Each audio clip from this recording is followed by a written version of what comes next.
Saya bersama dengan calon presiden nomor urut 3, Ganjar Pranowo. Eksklusif karena baru pertama kali diwawancarai dan iNews yang berhasil mewawancarai. Mas Ganjar, sehat selalu. Terima kasih. Saya langsung tanya hal yang berat boleh ya? Boleh. Tapi saya harus declare dulu nih. Saya sekarang bukan tim Anda lagi, saya kembali menjadi wartawan. Oh, selamat. Mas Ganjar, saya ingin tanya. Apa yang ada di benak Mas Ganjar jika ditanyakan soal pemilu 2024? Saya mau jawaban paling jujur dari Mas Ganjar. Banyak komplain. Itu aja. Banyak keluhan, banyak Ya, komplain. Banyak komplain. Di antaranya dari Mas Ganjar. Di antaranya dari masyarakat yang menyampaikan kepada kami. Ya. Di antaranya dari para caleg. Di antaranya dari pakar. Dan semua sudah diperbincangkan. Tapi buat saya semua ada batasnya, semua ada waktunya.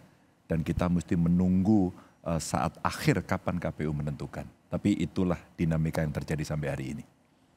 Kalau bicara soal komplain, kalau bicara soal keluhan. Saya tanya Mas Ganjar langsung karena yang ada di hadapan saya sekarang Mas Ganjar, bukan yang lain. Apa yang paling dikeluhkan di pemilu 2024 ini? Yang pertama yang agak ramai adalah angka yang tidak pernah bergerak. Jadi maksudnya? Seperti prosentase yang sudah terkunci untuk Pilpres. Oh, antara quick count dan real count ini misalnya? Antara real count dan quick count, dan saya kira quick count juga sama kok. Dan sekarang quick countnya sudah hilang ya. Sudah selesai mungkin. Tapi di real count itu angka tidak bergerak. Dulu seingat saya pada saat saya sendiri running sebagai gubernur atau mengikuti pada saat pilpres-pilpres sebelumnya, kami selalu memperhatikan suara hari ini masuk dari provinsi mana. Lalu kita bisa memperhitungkan dan mempertimbangkan. Karena kita melihat, daerah ini belum masuk, provinsi ini belum masuk, maka pantas suaranya segitu. Jangan-jangan kalau daerah ini masuk, provinsi ini masuk, akan terjadi pergerakan. Sehingga dinamikanya akan terlihat. Maka persentase itu menjadi banyak pertanyaan. Yang kedua tentu teknologi informasi sekarang termasuk media sosial begitu aktifnya menunjukkan video-video rekaman-rekaman dan kemudian mereka mulai membaca, mensimulasikan apalagi kemarin yang terkait dengan Sirekap.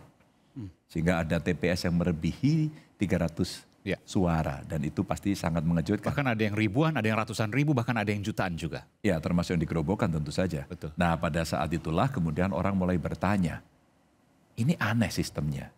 Nah, rasa-rasanya si pembuat sistem ini perlu membuat statement, pernyataan, apakah cara beroperasinya seperti itu. Nah, karena ini menurut saya agak terlambat, ya sekarang terjadi analisis yang luar biasa di masyarakat. Ya semuanya akan mengedukasi, tapi sekali lagi sabar, belum diputuskan oleh KPU, dinamika inilah yang hari ini mesti didiskusikan di publik agar semuanya bisa menjadi paham. Iya, saya coba untuk menyederhanakan apa yang Mas Ganjar tadi sampaikan. Antara quick count dan real count itu sama, hasilnya tetap terus. Bahkan real count angkanya segitu-gitu aja. Padahal secara logika misalnya ketika kita bicara ada penggelembungan di beberapa titik, bahkan ada yang sampai ribuan, puluhan ribu, bahkan jutaan. Tapi kok prosentasenya di real count itu masih sama saja, begitu ya? Itulah.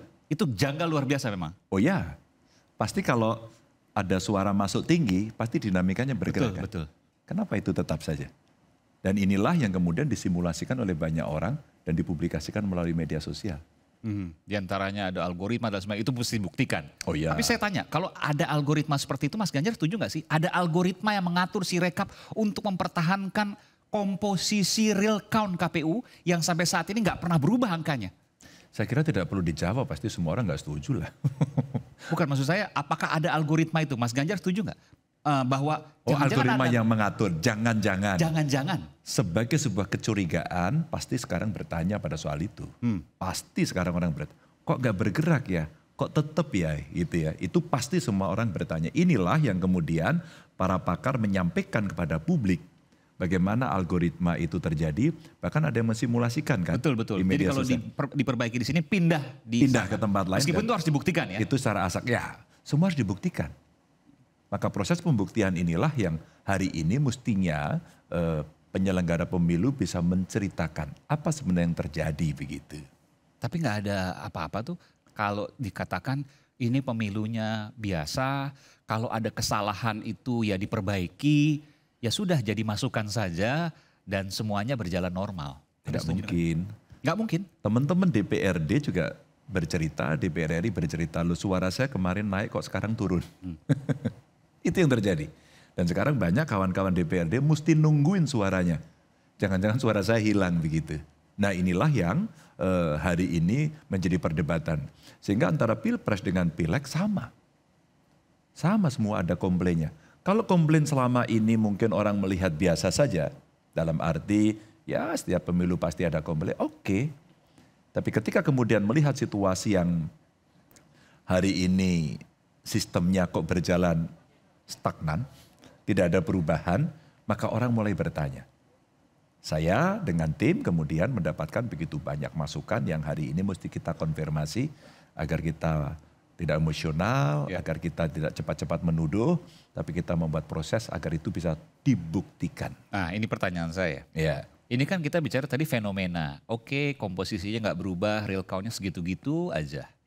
Oke, ada dugaan ini, dugaan itu. Tapi ini kan bicara nanti muaranya di MK. Kita nggak bicara angket dulu nih, karena itu domain parpol. Muaranya di MK, Mahkamah Konstitusi. Sampai sekarang kok kita tidak mendengar ada bukti-bukti yang kuat yang bisa diperdebatkan. Mungkin di media dulu lah, sedikit-sedikit dibocor aluskan gitu ya. Atau ini jangan-jangan hanya cywar aja. Sebenarnya nggak punya bukti juga dari Mas Ganjar misalnya dan tim 01 ataupun 03? Ya tentu saja prosesnya belum berjalan. Pendaftaran belum, putusan saja belum siapa yang menang hari ini. Maka kita melihat, loh ini belum putusan kok. Semua sudah saling memberikan pengakuan dan sebagainya. Saya sampai ditanya sama kawan-kawan juga, udah Pak Ganjar sampaikan selamat. Oh ada waktunya. Kalau saya menyampaikan selamat hari ini saya mendahului KPU. Kan KPU mau menyampaikan tanggal 20. Sempat diminta untuk menyampaikan selamat. Ini cerita menarik nih. Jadi Mas Ganjar diminta, boleh nggak kasih tahu siapa sih yang minta Mas Ganjar untuk memberikan selamat tentu kepada Pak Prabowo dan Mas Gibran ya? Iya. Ada banyak sekali. Kayak WA, ada relawan, ada masyarakat, ya, ada ilmuwan gitu. Oh iya? Oh macam-macam. Mas Ganjar kasih selamat saja. Nanti kalau ditawari kabinet mau, pokoknya yang cerita-cerita seperti itu. Ini tim ses, bukan tim ses kan sama sekali tidak ada tim ses di situ. Oh tidak. Tidak ada. Ada relawan, ada ilmuwan, macam-macam lah. Ada tokoh masyarakat. Dan gitu. sempat dikatakan Mas Ganjar nanti kalau ditawari masuk kabinet mau ya. Itu orang yang kan kalau orang bicara seperti itu artinya dia punya katakanlah mungkin jalur VIP ke Pak Prabowo Mas Gibran misalnya, betul? Oh enggak, mereka saya kira berani-berani nawarin ya itu? Spekulasi aja. Oh oke. Karena pernah terjadi presiden itu kan gitu. Yang tidak ikut kemudian menjadi ikut kan ada presidennya gitu. Jadi maksud saya publik kemudian berasumsi seperti itu. Maka saya bilang sabar, waktunya belum tuntas. Biarkan KPU bekerja, kita mengumpulkan bukti termasuk tadi pertanyaan Aiman. Jangan-jangan nggak ada buktinya, oh segudang. Nah sekarang inilah yang kita siapkan. Sudah? Oh sudah, tim hukum kita sudah bekerja, sudah mengumpulkan bukti, sudah menyiapkan saksi-saksi begitu ya. Sehingga mungkin paradigmanya agak sedikit berbeda, bukan kalkulator. Selama ini kan persengketaannya suara, kalkulator begitu. Nah kita coba kasih paradigma baru apa yang terjadi begitu. Kita bicara soal itu belakangan sedikit, tapi saya tertarik tadi soal kabinet. Mas Ganjar jawabannya kalau seandainya, ini saya bicara ya karena belum ada penetapan apa-apa. Masuk kabinet siap? Ya tidak. Ini firm? Iya. Siapapun capresnya? Tidak. Kenapa? Boleh nggak? Menghormati mereka yang menang. Kami menghormati siapa yang menang, dan kita berikan keleluasaan itu untuk mereka menyusun kabinet beserta timnya. Itu jauh kami memberikan hormat yang tinggi kepada siapapun. Kan rekonsiliasi supaya damai, supaya rekat. Jangan kemudian diartikan bahwa ketika kita tidak di dalam pemerintahan tidak akan damai. Justru check and balances itu dibuat agar kemudian jauh lebih baik. Saya khawatir kalau kemudian semua berada di kursi itu dalam kekuasaan itu tidak ada yang mengontrol, apa yang akan terjadi? Pasti semuanya akan bercerita ini mbahnya oligarki. Jangan sampai. Maka kemudian saya sampaikan kepada publik agar publik juga belajar bahwa menjadi seorang capres-cawapres, maaf, itu tidak sedang mencari pekerjaan, tidak sedang mencari jabatan, tapi membawa amanah yang kemudian bebannya jauh lebih besar dari hanya sekedar kepentingan pribadi. Oke. Mas Ganjar kalau ditanyakan, supaya ini ada sedikit bocoran. Kalau tadi dikatakan tim hukum tengah bekerja mengumpulkan bukti-bukti, boleh nggak sebut salah satu saja, meskipun tidak harus spesifik, tidak harus terbuka, kira-kira di sektor apa yang kemudian akan disorot? Kalau kita mau bicara satu aja deh, kejujuran aja. Semua menghitung bagaimana penghitungan ini benar atau tidak. Tadi kita contoh satu ya. Bagaimana sistem itu bisa membaca lebih dari 300. Itu salah. Dan ketika perbedaan angka itu muncul, kenapa kemudian persentasenya tetap? Oke. Tadi sudah disampaikan. Dua. Kalau kita melihat, kemarin para ahli IT menyampaikan, kita menemukan server di luar. Awas loh. Servernya di luar, tidak di dalam. Yang kemudian kembali ke dalam negeri. Yang diperkirakan kemudian kembali. Pada saat disebut di luar, tidak ada yang menjawab, mengiyakan atau mentidakkan dari penyelenggara. Baru kemudian dari penyelenggara saya membaca, enggak kok ada di dalam negeri kok. Nah, kita akan bisa membaca dengan sangat gampang. IP-nya kemarin ada di situ kok. Sekarang kamu ngomong di sini. Jadi siapa yang berbohong? Inilah beberapa indikator-indikator yang kemudian bisa kita tunjukkan. Termasuk tadi pergerakan-pergerakan suara yang ada di beberapa tempat. Yang berikutnya, tentu akan ada cerita-cerita yang bisa disampaikan. Beberapa orang di level desa sudah siap bersaksi. Di level desa sudah Di siap level bersaksi. desa. Ada mengatakan dugaan intimidasi? Atau bukan dugaan lagi bahkan? Ada cerita begini, kira-kira di sini yang memilih A berapa? Oke. Ya kira-kira sekian persen Pak, kamu bikin sekian persen bisa nggak? Desa, kan itu KPPS, apa hubungannya? Tokoh yang ada di situ. Oh oke, target maksudnya? Ya. Diberi target? Diberi target. Oke. Kurangnya apa? Kalau kurangnya perlu kita bantu. Maka ketika kemudian terjadi. Dan kejadian bahwa di desa dia angkanya sesuai target atau mendekati target misalnya. Ya. Dan itu diceritakan. Orang menceritakan, hanya tanya saja, kamu bisa bersaksi nggak? Jangan fitnah lo ya.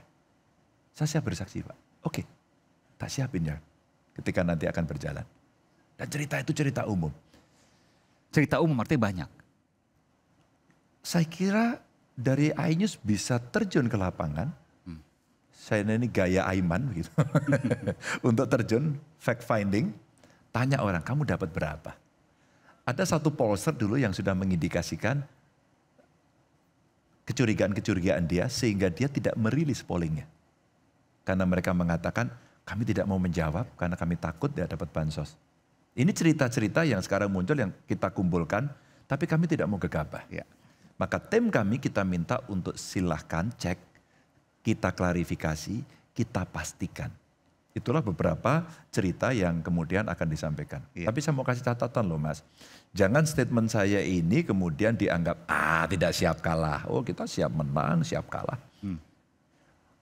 Jangan juga dianggap, ini alasan orang kalah terus kemudian berargumen. Ya kalau tidak terjadi cerita-cerita yang sekarang terkumpul di media mainstream maupun sosial, saya tidak akan menceritakan ini. Oke. Tadi saya sebut, kalau seandainya nanti media datang, lalu kemudian wawancara perangkat desanya, kemudian viral, nanti berubah lagi dari buktinya.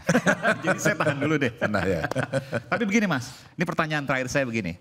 Ini kita bicara soal logika elektoral, bagaimanapun juga harus bicara soal logika elektoral. Kalau seandainya katakanlah ini semua benar, lalu kemudian mengubah komposisi, kan Mas Ganjar juga tidak diuntungkan juga. Paling yang maju kedua putaran 01 dan 02. Jadi untuk apa kemudian Mas Ganjar dan tim 03 misalnya berupaya keras untuk membongkar, untuk menyampaikan ini? Ini penting untuk disampaikan. Kita kan tidak bicara demokrasi prosedural. Kita bicara demokrasi substansial. 3 pasangan ini pada saat di KPU dulu sudah menyampaikan bahwa kita siap menjaga situasi kondusif, kita siap menang, kita siap kalah ya. Siapapun. Katakan kemudian, asumsi Bung Aiman sampaikan ya. Nanti kalau umpama putaran kedua 01 dan 02, kita setidaknya sudah memberikan pendidikan kepada masyarakat. Oke. Mana data yang benar, bagaimana integritas, bagaimana kredibilitas, bagaimana sebuah kejujuran itu ada dalam sebuah proses demokrasi. Ini mahal, karena sebentar lagi mau ada pemilihan lagi. Ya, pilkada. Pilkada, dan itu waktunya makin pendek. Diajukan lagi. Nah, September loh. Ya. Jadi artinya apa? Jangan sampai pola ini kemudian nanti akan dipakai untuk di dalam pilkada-pilkada itu. Dan kemudian orang akan tiba-tiba akan terugikan gitu. Jadi nilai, kejujuran dan kebenaran itu yang paling utama.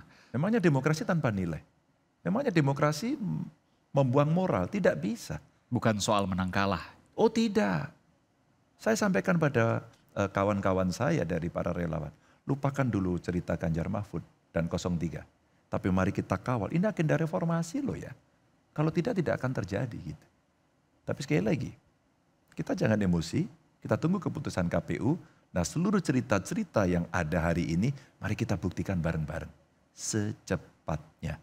Maka kalau ada pelanggaran, segera laporkan agar kemudian penyelenggara pemilu bisa bertindak. Kalau enggak nanti penyelenggara pemilu seperti di Jogja. Dikasih kerupuk melempem kan repot ya. Dan kita punya, saya harus tanyakan juga terakhir ya. Kita punya presiden buruk ya ketika proses ini kemudian diajukan seperti 22 Mei 2019 ada kerusuhan Bawaslu. Lalu kemudian itu juga sampai sekarang juga kan masih pertanyaan juga. Lalu kemudian di 2014 tidak ada tapi kemudian juga ada insiden-insiden ya. Apakah nanti 2024 ini publik akan melihat hal serupa atau ada hal yang berbeda dari apa yang kemudian diperjuangkan oleh teman-teman misalnya dari 03 dan juga 01? Waktu masih ada. Kejadian tadi dicatat sejarahnya dengan sangat baik oleh Aiman. Kalau kita tidak belajar dari itu, maka itu akan bisa berulang. Maka sekali lagi, waktu masih ada. Maka kawan-kawan penyelenggara, Anda sedang dilihat, Anda sedang diuji, tunjukkan kredibilitas dan integritas Anda agar kemudian ini bisa berjalan dengan baik.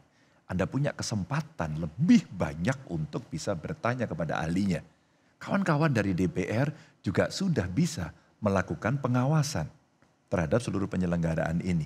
Ya, kalau itu bisa dilakukan rasa-rasanya cerita-cerita yang menyeramkan itu akan bisa kita redam hari ini. Oh ini sesama anak bangsa kok. Ya, dan itu tidak boleh terjadi. Tidak boleh terjadi. Soal hak angket terakhir. Saya tahu bahwa ini terakhir yang ketiga ini ya. Oke. Paling akhir kalau Paling gitu. akhir.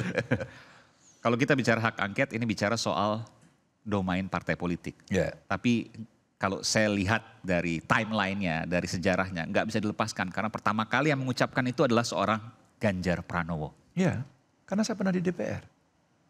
Ketika kita melihat situasi, sebuah keputusan yang berakibat pada orang banyak gitu kan. Dan kemudian itu dipertanyakan, yang paling bagus diselidiki. Dan gak perlu takut. Orang salah tidak perlu takut. Tidak akan terjadi rame-rame. Orang benar maksudnya, orang benar tidak perlu takut. Ya, orang benar dan orang salah. Kalau orang salah takut. Oh iya, benar ya, orang salah gak boleh. Jadi maksud saya benar dan salahnya mari kita uji. Jadi di situ kemudian kita akan bicara begini. Proses penyelidikan akan dilakukan. Siapapun yang kemudian dicurigai akan bisa dimintai pendapat. Dan itu tentu basisnya adalah data dan fakta. Evidence base menjadi penting. Dan itulah tempat yang paling bagus karena zona netral. Dan itu di parlemen. Justru kita kandangin dalam lembaga yang konstitusional. Meskipun tidak akan mengubah apa-apa. Tidak akan mengubah apa-apa. Tidak akan mengubah apa-apa. Menunjukkan kepada publik. Menunjukkan kepada publik apa sebenarnya yang terjadi. Hari ini kan semua bertanya toh. Ya. Pak Bansos itu mempengaruhi enggak sih? Kata salah satu pollster yang tidak mau mendapatkan atau tidak mau dimintai pertanyaan itu karena takut enggak dapat Bansos, ada pengaruhnya enggak? Apakah Bansos yang kemarin itu rame banget sekarang, setelah coblosan ada pembagian Bansos enggak? Anda lihat. Contoh ini, umpama Bansos. Apakah Bansos kemudian mempengaruhi dan sebagainya? Informasi akan sampai Juni, Maret katanya ada, tapi kita lihat nanti. Kita lihat ya, mudah-mudahan. Nah, kalau kita melihat hari ini berasnya sangat mahal loh. Ya. Kenapa bansosnya tidak keluar hari ini? Yang berikutnya, kalau tidak DPR bisa juga Komisi 2 mengundang tadi. Mengundang penyelenggara pemilu untuk cepat-cepat melakukan clearance, klarifikasi terkait dengan ini. Sehingga angket itu hak konstitusional DPR, biarkan partai-partai fraksi mereka bekerja. Komisi 2 bisa juga menggunakan hak pengawasannya untuk rapat kerja. Atau barangkali perlu pansus. Oh ini kurang dalam maka dipansuskan. Pansus juga bisa bekerja. Ini cara-cara memberikan clearance. Dan sekali lagi, tadi itu, kalau merasa semuanya sudah on the track, sudah benar, ya nggak perlu takut. Ya. Kalau benar, tidak perlu takut. Saya setuju dengan itu. Terima kasih. Sama-sama. Mas Ganjar Pranowo, Ya. Capres calon presiden nomor urut 3 Republik Indonesia. Terima kasih Mas Ganjar Sama-sama. telah hadir eksklusif di iNews. Tentu kami menghargai apa yang kemudian disampaikan oleh Mas Ganjar dan kita akan nanti lihat meskipun tadi bocor-bocor sedikitnya sudah disampaikan. Nanti kita akan lihat bagaimana kemudian prosesnya ke depan. Sekali lagi terima kasih dan terus semangat pada siapapun untuk Terima kasih. menyampaikan apa yang diyakini benar. Terima kasih. Ya. Makasih Mas.